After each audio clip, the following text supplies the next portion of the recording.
de Franlieu, je suis ravie de vous recevoir sur le canapé de réussirlamour.com. Donc pour vous présenter, vous êtes conseillère conjugale, vous êtes mère, surtout mariée, mère de famille, vous avez 9 enfants. Vous intervenez dans les écoles pour l'éducation affective et sexuelle et vous avez développé un certain nombre de formations adressées aux parents justement pour les aider à la fois à éduquer leurs enfants mais aussi à vivre dans leur couple voilà, toutes les difficultés qu'ils peuvent rencontrer. Et donc aujourd'hui, nous allons aborder le thème de la différence au sein du couple. Est-ce que vous pourriez déjà nous rappeler quels sont les types de différences qui peuvent poser un problème dans un couple? Parce qu'en général, on dit, voilà, la taille, ça peut être un problème. Non, c'est pas un problème. Qu'est-ce que vous pourriez nous dire? Non, alors vraiment, c'est vrai, il faut bien faire la différence entre la différence minime qui se situe, une histoire de taille ou de goût entre les fraises. Et bon, voilà, bien sûr que, évidemment, c'est pas de ça dont on va parler aujourd'hui.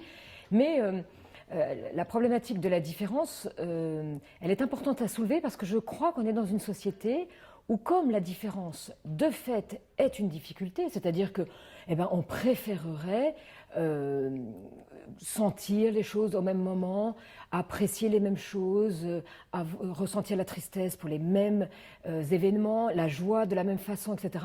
En fait, ça c'est une illusion. Nous sommes différents, donc nous avons des sentiments qui ne seront pas les mêmes au même moment, etc. Cette différence étant une difficulté, objectivement, le fait d'être homme et femme, c'est une difficulté de ne pas être exactement pareil, eh bien la société a tendance à nier cette différence en pensant qu'en niant la différence, il n'y aura plus de problème.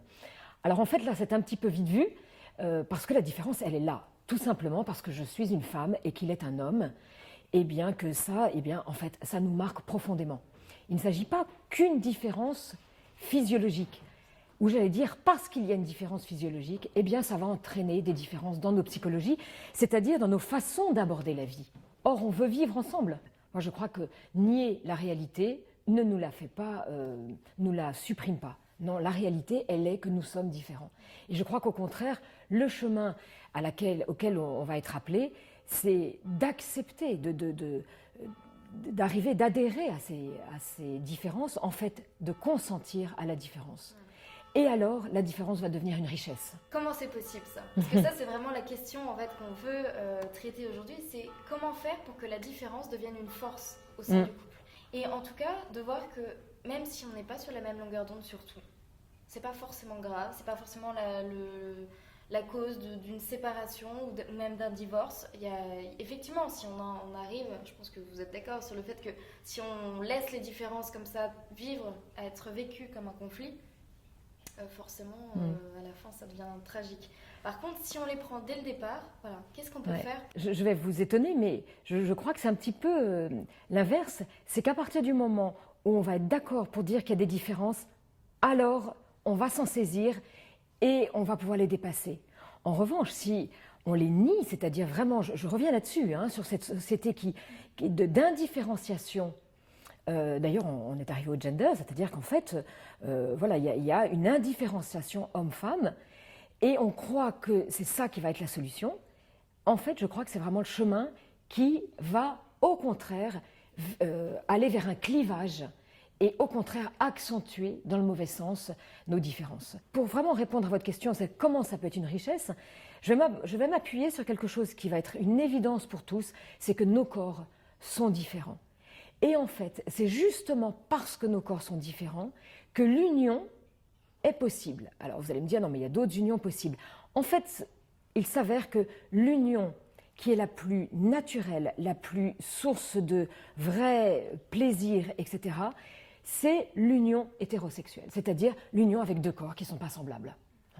Et là, on voit bien que du coup, cette différence de corps, elle est une richesse, elle permet l'union qui dit, et ça j'aimerais vraiment qu'on puisse reparler de ça, c'est que la sexualité c'est quoi? Parce qu'on entend tellement de choses qu'on finit par ne plus savoir ce que c'est vraiment. Je crois que tout simplement, la sexualité c'est le langage du corps qui dit combien on s'aime. Eh bien la vie n'est issue et n'est possible que par l'union des différences, et donc par un spermatozoïde, c'est bien différent d'un ovule.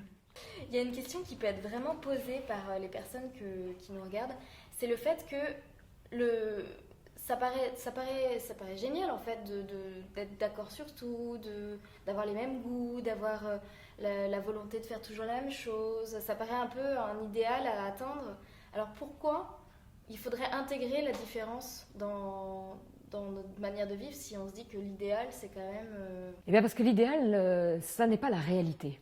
Comme c'est à long terme, il va falloir s'y préparer et penser son couple, c'est vrai.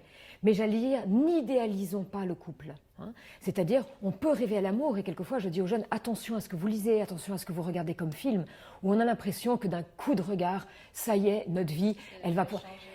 Non, c'est plus complexe que ça. Hein. Mais voyez, on peut revenir sur le fait que déjà, physiologiquement, la différence est une richesse, mais elle était aussi une difficulté. Hein, parce que le fait d'avoir un corps chez la femme marqué par un cycle fait que ce cycle la marque aussi dans ses humeurs, etc. Pour l'homme qui n'est pas touché par ce cycle, lui, c'est pas facile de comprendre pourquoi cette femme, elle n'est pas aussi régulière que lui. Et ça va entraîner des différences dans l'attente affective. Mais c'est plus je vais consentir à ces différences, plus je vais pouvoir les dépasser. Et surtout, je vois vraiment que le respect, cette notion tellement importante dont tout le monde nous parle, hein, cette qualité du respect est la base d'une vie en relation. Eh bien, ce respect n'est possible que lorsque j'admets et je consens à la différence. D'abord, il y a à découvrir nos différences pour y consentir afin de mieux s'aimer. Parce qu'on va d'abord mieux se respecter. Et vous voyez, je parle de cette histoire de cycle et de l'homme. Pas du cycle, c'est une première différence qui va entraîner des différences d'attente affective. Et ça, on pourrait vraiment en parler. Quelles sont ces différences d'attente affective qui ne sont pas que chez l'adolescent, mais bien au sein même du couple.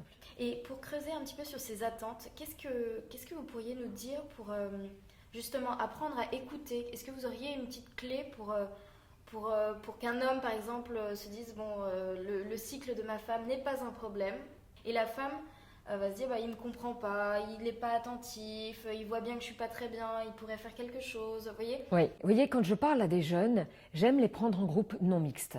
Ça peut paraître étonnant, surtout quand ils sont un peu plus âgés. Et en fait, on vit depuis tant de temps, on vit tellement tôt la mixité qu'on n'a souvent pas eu le temps d'abord de se construire en tant que femme et de se construire en tant qu'homme pour que la rencontre soit possible. Donc j'aime bien les prendre de façon non mixte. Et alors à chaque fois, quand j'ai un groupe de garçons, ils me disent toujours « Mais madame, est-ce que vous allez bien dire tout ça aux filles ?» Et quand c'est les filles, ils me disent « Est-ce que vous direz bien tout ça aux garçons ?» Et là je leur dis, quand j'ai le groupe de filles qui me dit ça, je leur dis « Oui, mais là je suis en train de le dire aux filles. » Et quand j'ai les garçons, je dis « Oui, mais là je suis en train de le dire aux garçons. » Ça veut dire quoi? Et ça c'est là encore une leçon de vie. Je crois véritablement que dans la relation, quelle qu'elle soit, et donc en particulier, parce que tout va être exacerbé dans le cadre du couple, pour qu'une relation se passe bien, eh bien il faut d'abord que j'accepte de me regarder moi dans mes difficultés et pas toujours attendre que ce soit l'autre qui bouge. Et donc dans l'attente affective, ça va être pareil, ça va être de se dire, une femme, une fille, elle le ressent, elle le sait. En fait, souvent je lui fais découvrir que quand elle sera en couple, ça ne sera pas tellement différent. Elle a particulièrement besoin d'être aimée, de se sentir protégée, et puis d'avoir reconnue. Et puis cette tendresse, hein, elle a besoin de la tendresse. L'homme, bien sûr qu'il a besoin d'être aimé, mais on peut un petit peu moduler en disant qu'il a besoin d'être admiré. Il est plus dans la compétence. Hein. Et donc, j'allais dire, on va montrer quelque chose de tout basique. C'est assez convenu et conventionnel, et assez juste d'ailleurs, de dire que l'homme conduit bien, la femme fait pas mal de tôle froissée. Ok. Alors, il s'avère que de fait, la fille a souvent du mal à faire son créneau. Elle est avec une bonne copine qui lui dit « Fais attention, là tu te prends le trottoir ». Elle recommence son créneau. Il s'avère que c'est rare, mais ça arrive quand même, de temps en temps, un homme loupe son créneau. Et là, je conseille à toute épouse ou à toute petite copine de ne pas parler du créneau, si elle veut passer une bonne soirée. Voilà. Vous voyez, l'homme, il est vite atteint dans sa compétence. Il a besoin d'être admiré. Alors là, c'est un petit peu en boutade, mais ça signifie quand même des petites choses. Vous voyez, l'homme a besoin de lui, il a besoin qu'on lui dise qu'il fait bien. Et ces différences-là, elles vont se manifester encore dans l'expression de l'amour. Et cette tendresse, eh bien, voilà, la femme elle a besoin particulièrement de tendresse, et l'homme, lui, il aura besoin et il exprime l'amour par l'acte sexuel. Et bien ça, c'est une différence majeure. Et il ne s'agit pas de la nier, parce que plus on va la nier, moins on pourra se rencontrer. Et je ne veux pas le mettre sur un besoin physiologique, mais une expression, voilà, une expression de l'amour. Et voyez, tout de suite, vous le signalez, parce qu'en effet, comme la femme interprète, elle peut avoir vite l'impression, interpréter ce désir d'union comme un besoin physiologique et introduire le soupçon dans l'amour.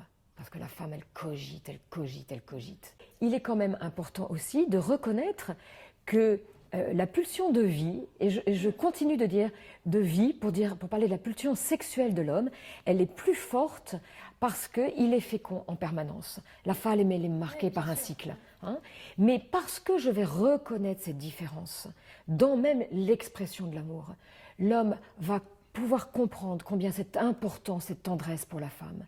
Et la femme accepter de reconnaître que l'homme s'exprime par la relation sexuelle. Et oui, la femme, eh bien, elle acceptera de s'unir à des moments, des occasions, des jours où en fait, ça lui convient pas tant que ça. Et c'est pas grave, mais ça sera sa façon de dire à son homme « je t'aime ».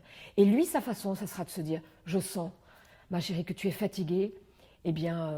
voilà. Et puis, voilà. Et puis, c'est tous ces petits, voilà. Et puis, c'est tous ces petits actes du quotidien où l'homme va s'efforcer de penser, alors que ça ne lui est pas si facile. Et la femme, elle doit à ce moment-là le voir. Et bien sûr que cette relation sexuelle procurera un plaisir du corps sexuel qui pourra et qui fait bien souvent partie du bonheur. Mais attention, notre objectif, c'est le bonheur, dans lequel il y a le plaisir. Mais lorsque la sexualité devient plus qu'un lieu de plaisir, attention, il risque malheureusement de ne pas toujours être bonheur, parce qu'on va prendre l'autre comme partenaire d'un plaisir et donc comme lieu, comme objet de mon propre plaisir. À partir du moment où on commence à se regarder soi et ne plus être dans un don à l'autre, bien souvent, il va y avoir dysfonctionnement, disharmonie, parce que le cœur est touché.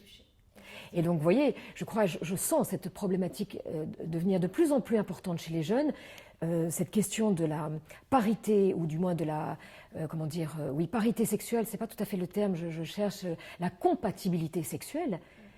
Et pour moi, c'est vraiment un non-lieu, c'est-à-dire une non-question. Nos corps, ils fonctionnent. Mais ils vont fonctionner d'autant mieux que nos cœurs sont appairés. Comment l'enfant pourrait percevoir ses parents qui se disputent? Est-ce que vous avez cette expérience-là? Comment lui, il le perçoit? Il faut toujours revenir, encore une fois, à l'amour. Votre sujet, le titre de votre site, c'est vraiment... Et vous avez raison, parce que c'est une palette immense que cet amour. Et je ne crois vraiment que l'enfant, comme nous marchons, nous fonctionnons grâce à l'amour. Un enfant se développe bien quand il se sent aimé. Alors là, j'aimerais faire une petite incartade. C'est vraiment intéressant ça. Vous voyez, je crois que pour beaucoup de jeunes, pour beaucoup de couples, on a une équation dans nos têtes qui est que l'enfant pourra être heureux s'il a été bien prévu. Et là, on s'aperçoit qu'aujourd'hui, on est dans une société où on n'a jamais aussi bien prévu les enfants, et tant mieux. Et pourtant, on est bien loin de la disparition de la difficulté affective. Donc, qu'est-ce qui se passe? C'est que l'équation n'est pas bonne. Pour qu'un enfant soit heureux, il faut qu'il soit aimé. Et bonne nouvelle, un enfant qui n'a pas été tout à fait bien prévu, qui arrive un peu trop vite, un peu trop tôt, peut être parfaitement bien aimé. Et on ne peut ressentir l'amour que lorsqu'on est dans la sécurité. Donc, il y a un binôme à reconstruire, c'est la sécurité. Pour qu'un enfant soit en sécurité, eh bien, vous voyez, on peut prendre l'image de l'enfant à 18 mois. La majorité des parents vont vous dire qu'à 18 mois, l'enfant, il est dans un lit à barreaux. Eh bien, vous voyez que quand une maman pense lit à barreaux, elle se dit, là, il est en sécurité, il ne va pas tomber, etc. Quelqu'un d'autre peut vous dire, non, là, vous l'avez mis en prison. Voyez? Et c'est important parce que c'est ce qui va me permettre de vous parler de l'autorité. Nos enfants ont besoin de sentir, pour être en sécurité, qu'il y a des berges. Ces berges, eh bien, elles sont doubles. Elles ne sont pas identiques, mais elles sont doubles. Un homme et une femme, un père et une mère, qui vont dans le même sens, qui ne se confondent pas avec l'enfant, qui vont dans le même sens, c'est-à-dire on a le même projet, on a le même but, on a discuté ensemble vers où on va. Et on ne demande pas à l'enfant « où veux-tu aller ?» Maintenant, il n'en sait rien, il ne connaît rien de la vie. En revanche, et c'est pour ça que le couple reste et doit toujours être premier, il faut qu'il y ait donc une distance, un espace pour le couple, et donc pas une fusion avec l'enfant. Un espace, c'est un espace géographique. C'est le lit conjugal, n'est pas le lit où il y a l'enfant. La chambre, c'est un espace de temps. Il y a des temps où il n'y a pas les enfants. Et donc ça permet d'être d'accord. Et devant l'enfant, on va le faire adhérer à notre projet, lui faire accepter le projet dans le sens, lui faire adhérer, lui vendre le projet. Mais le projet, il a été conçu, ficelé par les parents. Et aujourd'hui, l'autorité a très très mauvaise presse, alors que si on retrouve la racine de ce mot, ça vient augere, en latin, faire grandir. Et du coup, l'éducation, c'est pas laisser pousser, mais bien faire grandir. Vous disiez, juste avant l'interview, nous discutions justement sur le fait que l'enfant était souvent vu comme un problème. C'est étonnant, alors qu'on l'a tellement désiré. Voilà, exactement. C'est étonnant, hein. Et on le sait bien, les couples en attente d'enfants, c'est vraiment une souffrance terrible. Donc, on l'a désiré, et très vite, l'enfant devient un problème. Peut-être parce que le couple n'a pas été assez fondé. Et moi, j'allais dire, vous voyez, en amont, ça veut dire que tant que je ne suis pas en mesure d'assumer le fruit de l'amour, c'est peut-être un signe que je ne suis pas encore en mesure de vivre l'amour. Et là, on a besoin d'un père et d'une mère, parce que pour le concevoir, il n'était pas possible de le concevoir sans un spermatozoïde et un ovule. Donc c'est encore la différence qui permettra la croissance. Voilà, cette société qui nie la différence, qui fait que tout peut être vécu et par l'homme et par la femme, et évidemment les carrières professionnelles, etc., fait que nos vies sont très, comme je le disais, avec des partages très équitables. Et donc, l'homme aujourd'hui participe, et il y a quelque chose évidemment de très bon, participe énormément aux tâches ménagères, participe énormément, j'allais dire, quand je parle de tâches ménagères, je parle même de l'aspect ménager de l'éducation. Changer des couches, amener l'enfant à la garderie, etc., etc. Et c'est ce partage des tâches qui fait qu'on va finir par avoir deux vies identiques. Mais quand on est identique, on est vite sur des parallèles. Et quand on est sur des parallèles, on finit par peu se rencontrer. Vous voyez, eh bien, on risque d'avoir des doublons de mère et non plus un véritable père. Et au fur et à mesure, désigner le père de la part de la mère, ça va être ne pas trop donner de consignes au père. Quand il va coucher l'enfant, à un moment donné, tout enfant va faire une comédie en disant « Non mais c'est maman !» Et bien l'enfant, si le père l'a pris dans les bras, on laisse le père et on ne donne pas trop de consignes. Tu mets bien le doudou, tu fais... Non, il va tout coucher comme un père et ça sera très bien comme ça. Alors, et donc quand il y a conflit, quelle est la réaction de l'enfant quand il voit ses parents se disputer devant lui, qu'est-ce qui se passe? Qu'est-ce qui se passe en lui? Vous en avez des témoignages? Voilà, pour moi, je crois vraiment que chez l'enfant, c'est un tsunami. Hein, je dis bien ce terme, c'est un tsunami. C'est-à-dire que moins le couple se disputera, meilleur ça sera pour l'enfant. Et ça, c'est pas la peine qu'on nous dise autre chose. Il faut que mon enfant comprenne qu'on n'est pas toujours d'accord. Non, il ne comprend pas. L'enfant n'a pas à comprendre. Il est comme une éponge qui va se construire par ce qu'il, pour le coup, ressent. Et vous voyez, parfois, quand je rencontre des enfants qui vont en difficulté et amenés par ses parents ou sa maman, et lorsqu'il y a eu divorce dans le couple, combien il est important de leur faire découvrir que la vie de cet enfant, elle a commencé parce que papa et maman se sont aimés. Ensuite, je leur dis toujours, la vie amoureuse de ton papa, de ta maman, n'a pas pu continuer pour des raisons qui leur sont personnelles. Pour toi, c'est difficile. Et je ne leur fais pas croire que ça n'est pas difficile. Pour toi, tu aurais préféré que ça continue. Ça n'a pas été possible. C'est leur histoire. Mais ils peuvent continuer de t'aimer, toi. Qu'est-ce que vous pourriez dire sur la fidélité dans le couple? Quel sens ça peut avoir à la fois pour l'enfant, mais quel sens ça peut avoir pour le couple lui-même? Qu'est-ce que vous diriez? Alors c'est un grand mot, vous voyez, la fidélité. Parce qu'évidemment, quand on parle de fidélité, surtout dans une mission comme celle-ci, on pense à la fidélité sexuelle. Bien sûr, et c'est la vraie fidélité, c'est la grande fidélité. Mais voyez, pour un enfant qui ne connaît pas encore la vie sexuelle, qui ne peut même pas l'imaginer chez ses parents, c'est quoi alors la fidélité? Eh bien, la fidélité, elle va passer, en fait, pour lui, et donc cette sécurité de l'amour, par le fait qu'il va entendre ses parents se demander pardon. Et qu'on a cette fidélité au quotidien de respecter la parole du père, la parole de la mère. Maman m'a dit, ah bah si maman t'a dit. Papa m'a dit, ah bah si papa t'a dit.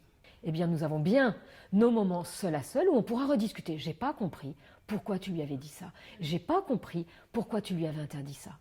Et là, en couple, on se retrouve, non pas dans des vies parallèles, mais bien ensemble, et on réajuste nos projets et nos vies. J'ai le témoignage d'enfants qui voudraient que leur père fasse des choses avec eux. Et donc fasse une partie de foot ou l'emmène voir je ne sais quel spectacle ou qui est important pour l'enfant. Alors il me semble qu'aujourd'hui le problème n'est vraiment pas ce qu'on fait avec l'enfant. Parce que alors là, oui, franchement, on a des pères qui les emmènent au foot, au spectacle. Ah mais les spectacles sont remplis d'enfants seuls avec un parent.